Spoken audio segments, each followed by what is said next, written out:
ప్రపంచమంతా యుద్ధాలతో అట్టుడుకుతోంది. ఇటీవల భారత్ పాక్ మధ్య ఉద్రిక్తతలు తగ్గాయనుకుంటే మళ్లీ మరో వార్, అదే Iran versus Israeli war. Israel దూకుడు ఎంతగా ఉందంటే ఏకంగా ఇరానీ అణుకేంద్రాలపైనే గురిపెట్టేంత. దీంతో మరో యుద్ధ వాతావరణకు తెరలేచింది. ఇంతకీ ఇరాన్ ఇజ్రాయిల్ మధ్య గొడవేంటి? ఇరాన్లోని ఏ ప్రాంతాలపై ఇజ్రాయిల్ దాడి చేసింది? అక్కడి మీడియా రిపోర్ట్స్ ఏం చెబుతున్నాయి? ఈ విషయంలో ఇజ్రాయిలీ ప్రధాని వినిపిస్తోన్న వాదనేంటి?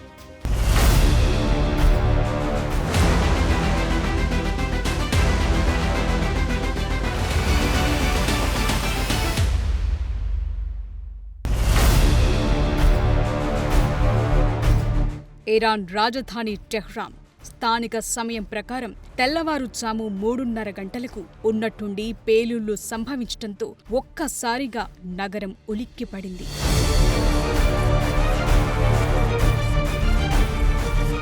ఇరాన్ స్టేట్ టీవీ ప్రసారాల ప్రకారం టెహ్రాన్లో కొన్ని నివాస ప్రాంతాలు దెబ్బతిన్నాయన్న వార్త వెలుగుచూసింది.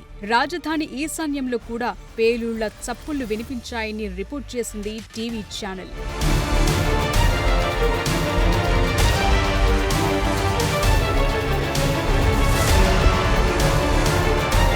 ఇరాన్ ప్రజల పరిస్థితి ఎలా ఉందంటే ఆ వేకువజామున వారు వైమానిక దాడి జరిగినట్టు సూచించే సైరన్లతో మేల్కొన్నారు. అంతేకాదు వారి ఫోన్లు సైతం వార్నింగ్ మెసేజ్ సౌండ్స్ చేశాయి.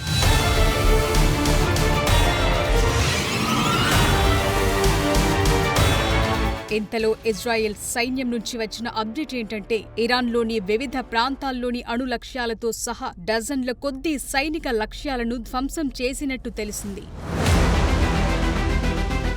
రాజధాని టెహ్రాన్కి దక్షిణంగా అంటే 225 కిలోమీటర్ల దూరంలో ఉన్న నటాంజ్ అణుకేంద్రంలో పేలుడు సంభవించినట్టు తెలియటంతో అదిరి పడింది ఇరాన్ ప్రభుత్వం. ఇరానీయులు కూడా ఈ వార్త తెలిసి ఆందోళన చెందారు.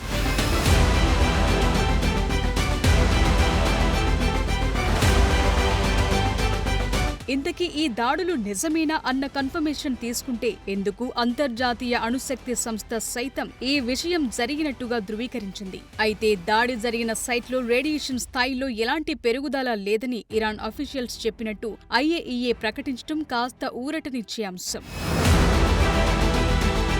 ఇలాంటి అణుకేంద్రాలపై ఎప్పటికీ దాడి చేయకూడదు. ఈ దాడులు అణుభద్రత, రక్షణ చర్యలతో పాటు ప్రాంతీయ, అంతర్జాతీయ శాంతి భద్రతకు విఘాతం కలుగజేస్తాయని IAEA అధినేత రాఫెల్ గ్రాస్సీ అన్నారు. అణుభద్రతను ప్రమాదంలో పడేసే సైనిక చర్య ఇరాన్ ప్రజలకు మాత్రమే కాదు, అంతకు మించిన పరిణామ క్రమాలకు దారితీస్తుందని ఆయన వివరణ ఇచ్చారు. ఇరు పక్షాలు సమస్య మరింత తీవ్రతరం కాకుండా సంయమనం పాటించాలని పిలుపునిచ్చారు రాఫెల్ గ్రాస్సీ.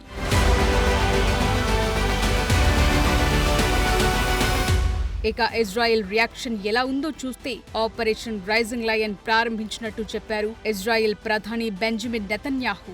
ఆ దేశ అణుగుండెలపై దెబ్బతీశామని ఈ మేరకు ఒక వీడియో సందేశాన్ని విడుదల చేశారు Netanyahu. Moments ago, Israel launched Operation Rising Lion, a targeted military operation to roll back the Iranian threat to Israel's very survival. This operation will continue for as many days as it takes to remove this threat. For decades, the tyrants of Tehran have brazenly, openly called for Israel's destruction. They've backed up their genocidal rhetoric with a program to develop nuclear weapons. In recent years, Iran has produced enough highly enriched uranium for 9 atom bombs. 9. In recent months, Iran has taken steps that it has never taken before. Steps to weaponize this enriched uranium. And if not stopped, Iran could produce a nuclear weapon in a very short time. It could be a year, it could be within a few months, less than a year. This is a clear and present danger to Israel's very survival. మా మనుగడను సవాల్ చేసేలాంటి Iran ముప్పును తిప్పికొట్టేందుకే తామి సైనిక చర్య చేపట్టామని అంటారు Netanyahu. ఆ ముప్పును తొలగించేంత వరకు తమ operation కొనసాగుతూనే ఉంటుందని అన్నారాయన.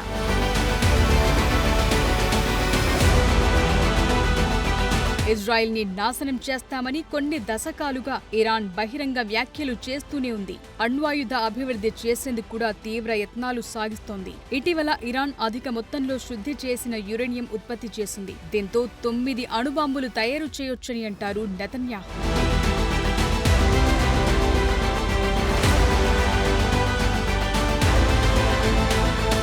గత కొన్నాళ్లుగా ఇరాన్ దూకుడు పెంచింది. ఇప్పుడు ఆ దేశాన్ని ఆపకుంటే అతి తక్కువ టైంలోనే అణ్వాయుధాలను తయారు చేస్తుంది. అది ఇజ్రాయెల్కు పెను ప్రమాదమని అంటారు ఇజ్రాయెల్ ప్రధాని. తాము నాజీ హోలోకాస్ట్ నుంచి పాఠాలు నేర్చుకున్నామని, మరోమారు బాధితులుగా నిలవదల్చుకోలేదని అంటారాయన. ఇందుకే తామీ సైనిక చర్యలకు పాల్పడ్డట్టు క్లారిటీ ఇచ్చారు నెతన్యాహు. నటాంజ్లోని అణుశుద్ధి కేంద్రాన్ని తాము కావాలని టార్గెట్ చేశామన్నది నెతన్యాహు క్లియర్ కట్ కామెంట్. తమను ఇబ్బంది పెట్టేందుకు ప్రయత్నించే ఏ రకమైన ప్రయోగాన్నైనా తాము సహించేది లేదని తెగేసి చెప్తున్నారు ఇజ్రాయెల్ ప్రధాని. తమ పోరాటం ఇరాన్ నియంతృత్వ పాలనపైనే గాని ఆ దేశ ప్రజలపై కాదని అంటారు నెతన్యాహు.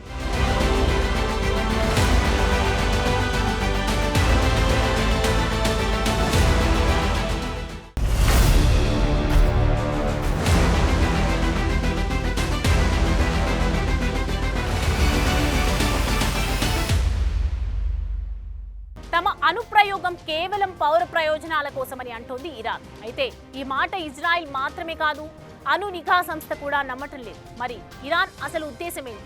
ఈ అంశంపై ఇతర దేశాల స్పందన ఎలాంటిది? ప్రపంచవ్యాప్తంగా ఉన్న ప్రస్తుత ఉద్రిక్త పరిస్థితుల మధ్య ఈ దాడి ఎందుకంత ప్రమాదకరం?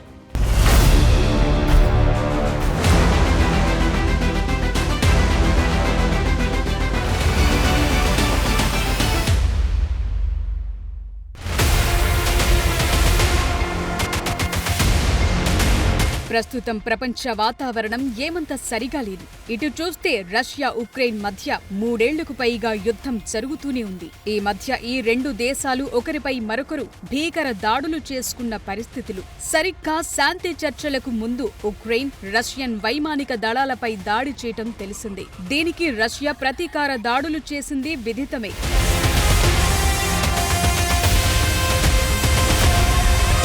మేలో భారత్ పాక్ మధ్య చెలరేగిన ఉద్రిక్తతల సంగతి సరేసరి. సరిగ్గా ఈ యుద్ధంలోనూ ఇదే అణు వ్యవహారం. భారత్ పాక్ అణు నిల్వలను దాచి ఉంచే కిరాణా కొండలపై చేసిన దాడికి అమెరికా గుండెల్లో అణుబాంబులు మోగాయి. ప్రస్తుతం చైనా నుంచి తీసుకొచ్చిన బోరాన్ నిల్వలతో ఇక్కడి అణు ధార్మికతను పాక్ కంట్రోల్ చేస్తున్నట్టుగా భావిస్తున్నారు. అంతేకాదు భారత్ దాడి చేసిన వైమానిక స్థావరాలను పాక్ మూసివేసినట్టుగాను వార్తలొస్తున్నాయి. భారత్ దెబ్బ తట్టుకోలేక టార్పాలిన్లతో పాక్ మేకప్ చేసినట్టు తెలిసేలా కొన్ని ఫోటోలు చక్కర్లు కొడుతున్నాయి.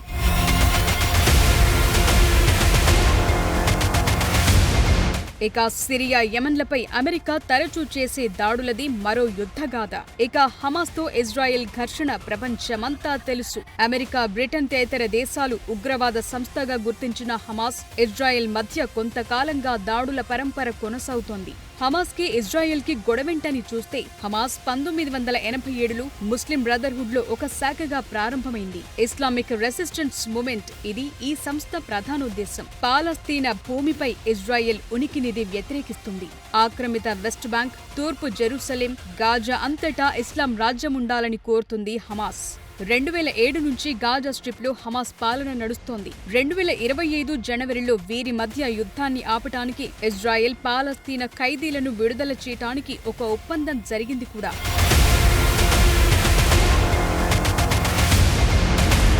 ఇదిలా ఉంటే ఇరాన్ ఇజ్రాయెల్ గొడవకి ఈ హమాస్ కి ఒక లింక్ ఉంది. 1980ల కాలం నుంచి ఇరాన్ ఇజ్రాయెల్ మధ్య పరోక్ష వివాదం కొనసాగుతోంది. 1979 వరకు ఇరాన్ ఇజ్రాయెల్ కి మంచి సంబంధాలే ఉండేవి. ఈ సమయంలో ఇస్లామిక్ విప్లవం మొదలయ్యాక ఇరాన్ ఇజ్రాయేలీ సంబంధాలు దెబ్బతిన్నాయి. 1982లో ఇజ్రాయెల్ లెబనాన్ పై దాడి చేసినప్పుడు లెబనాన్ కి చెందిన హిజ్బుల్లాకు ఇరాన్ ట్రైనింగ్ ఇవ్వటమే కాక ఆయుధాల సరఫరా చేసింది. దక్షిణ లెబనాన్ పై ఇజ్రాయెల్ ఆక్రమణ విషయంలో షియా మిలిషియాకి మద్దతునిచ్చేది ఇరాన్.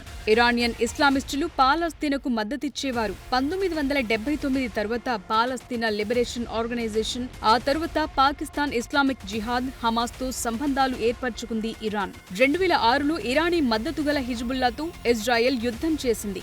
గాజా స్ట్రిప్, దాని చుట్టుపక్కల గల పాలస్తీనీయులతో ఇజ్రాయెల్ అనక దాడులు చేసింది. 2008 నుండి 2009, 2012, 2014, 2021, 2023 నుండి 2024లో ఈ యుద్ధాలు సాగాయి.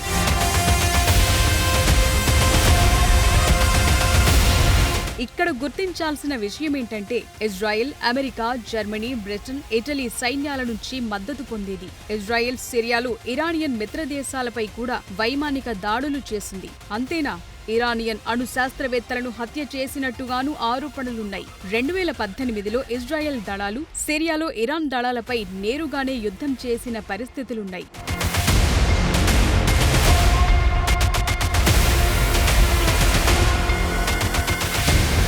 ప్రస్తుత పరిస్థితికొస్తే ఇరాన్కి, ఇజ్రాయెల్కి ఉన్న గొడవకు పాలస్తీనాయే ప్రధాన కారణం. ఇరానియన్ ఇస్లామిస్టులు బేసిక్గా ఏమనుకుంటున్నారంటే పాలస్తీనా ప్రజలు ఇజ్రాయేలీ బాధితులుగా భావిస్తారు. ఈ విషయంలో రెండు దేశాల మధ్య గత కొంతకాలంగా భేదాభిప్రాయాలున్నాయి. ఒక సమయంలో ఇజ్రాయెల్, ఇరాన్ తమ అస్తిత్వానికే ముప్పుగా భావిస్తుంది. ఇరాన్ తమ జాతికే ప్రమాదకరమైన ధోరణి కనబరుస్తున్నట్టుగా ఈ దేశం అంచనా వేస్తుంది. దీంతో ఇరాన్ అణ్వాయుధాల సేకరణ చేయకుండా తీవ్రంగా కట్టడి చేస్తుంది. అందులో భాగంగానే ఈ దాడులు చేసినట్టు చెప్తున్నారు నెతన్యాహు.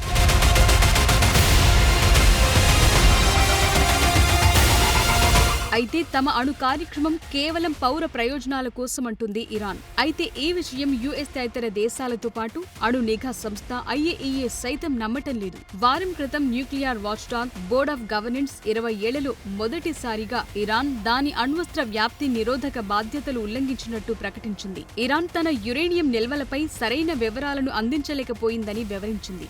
ఈ పక్కా సమాచారంతోనే ఇజ్రాయెల్, ఇరాన్ అణు కేంద్రాలపై దాడులకు తెగబడింది.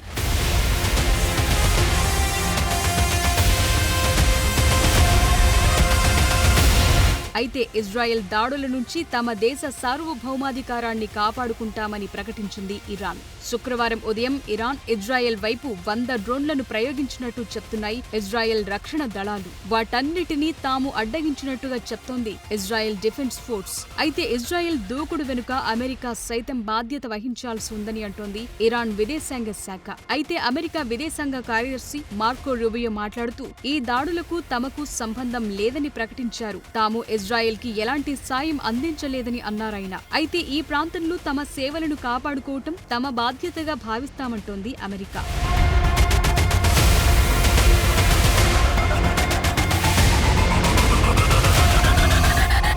ఇక్కడ అమెరికా ప్రమేయం ఉన్నా లేకున్నా తమ జాగ్రత్తలు తమవని అంటోంది ఇజ్రాయెల్. తమపై ఇరాన్ ఎప్పటి నుంచో ఒక కన్నేసి ఉండటం చేత తమ రక్షణలో తాము ఉన్నామని ప్రకటిస్తోంది ఇజ్రాయెల్. ఇదిలా ఉంటే ఈ దాడులు ఆందోళన కలిగించేవిగా భావిస్తోంది యూకే. ఈ దిశగా ఇంగ్లాండ్ ప్రధాని కీర్ స్మార్టర్ అన్నారు. ఆస్ట్రేలియా విదేశాంగ మంత్రి పెన్నీ వాంగ్ మాట్లాడుతూ ఈ దాడులు అస్థిరతకు కారణమయ్యే అవకాశముందని అభిప్రాయపడ్డారు. France, Japan, Turkey, Indonesia, Saudi సైతం దాడులను ఖండించాయి. తాము సైతం దాడుల పట్ల ఆందోళన చెందుతున్నట్టు ప్రకటించింది చైనా. ఐక్యరాజ్య సమితి ప్రధాన కార్యదర్శి గుటెర్రస్ ఇది తీవ్ర ఉద్రిక్త పరిస్థితికి దారితీయకుండా సంయమనం పాటించాలని ఇరుపక్షాలను కోరారు.